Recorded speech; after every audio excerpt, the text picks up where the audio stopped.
Represented by the Director of Internal Security, members of the INEC Press Corps, ladies and gentlemen.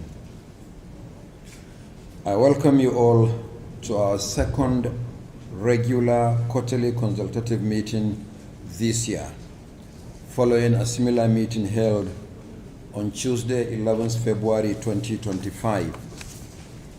Let me therefore express the Commission's appreciation to you for always responding to our invitation to these important meetings. Over the next 6 months, the Commission has scheduled a number of elections and electoral activities. Today's meeting is holding in the middle of 2 electoral activities. These activities require security deployment, and there are 3 of them.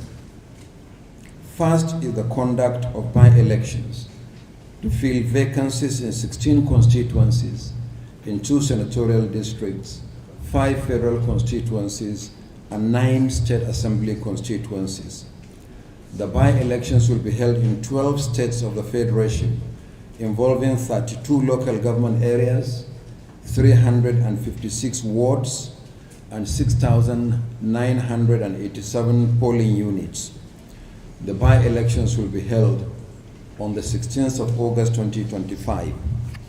To aid your operational plans, the full delimitation details of the 16 constituencies are enclosed in your folders for this meeting, and the same information is also available on our website.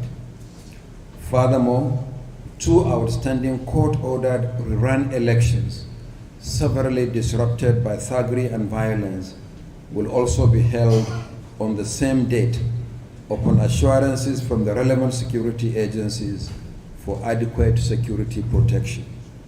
These are the Enugu South 1 state constituency in Enugu State and the Garis Anyawa state constituency in Kano State. The second activity is the off-cycle governorship election in Anambra State, scheduled for 8th November 2025. Related to the election in Anambra is the resumption of the continuous voter registration in the state from 8th to 17th July 2025. Only yesterday, the Commission released the timelines and locations of the exercise, which will be held simultaneously in 326 wards across the state. Although the security situation in the state is calmer now than what it was on the eve of the last governorship election 4 years ago, I urge you to use the continuous voter registration to fine-tune your preparations for securing the forthcoming election. Detailed information on the location of the voter registration centers is also enclosed in your folders for this meeting. The third activity is the resumption of the continuous voter registration nationwide, beginning with the online pre-registration of voters on 18th August 2025, followed by the in-person registration on 25th August 2025. The exercise will take place in our state and local government offices throughout the country. The full details will be made public soon, and we will share the same information with the security agencies. As we plan for the by-elections, the Anambra State governorship election, and the resumption of the continuous voter registration, I call on security agencies to make adequate and proactive arrangements for the protection of personnel and assets to be deployed by the Commission and all stakeholders for these activities. There are some specific areas of security concern raised by political parties, civil society organizations, and the media at our last consultative meetings with them a few days ago. These concerns will be presented to you for necessary action at this meeting. So with these few remarks, I welcome you once again to this.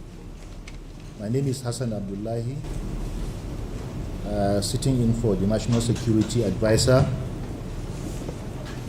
who has sent his special greetings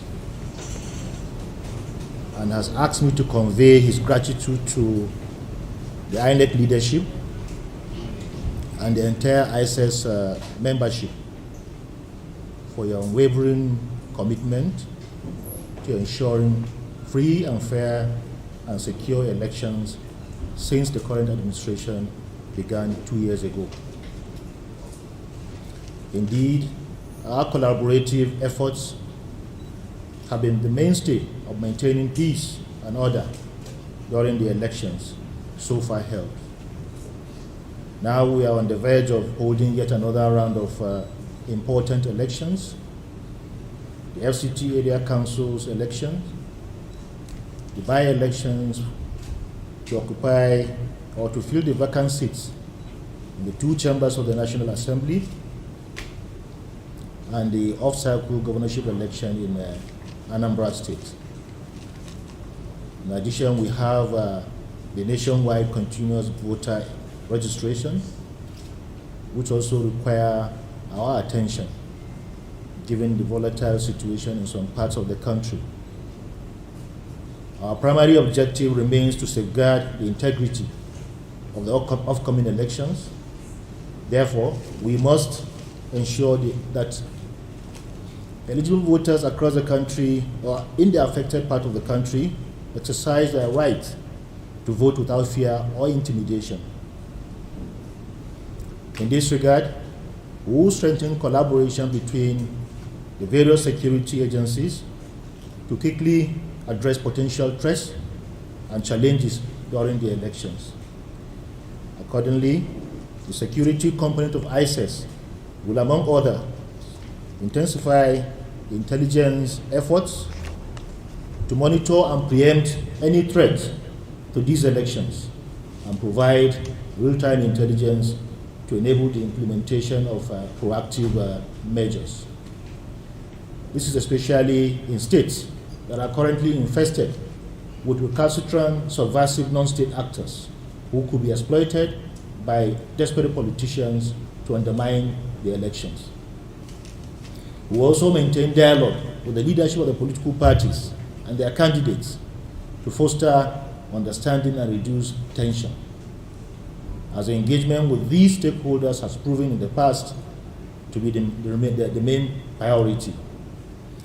Finally, political actors and their supporters in the affected states and the FCT are warned to conduct themselves with decorum and respect for the democratic process, as any form of electoral violence and malpractice has no place in our elections.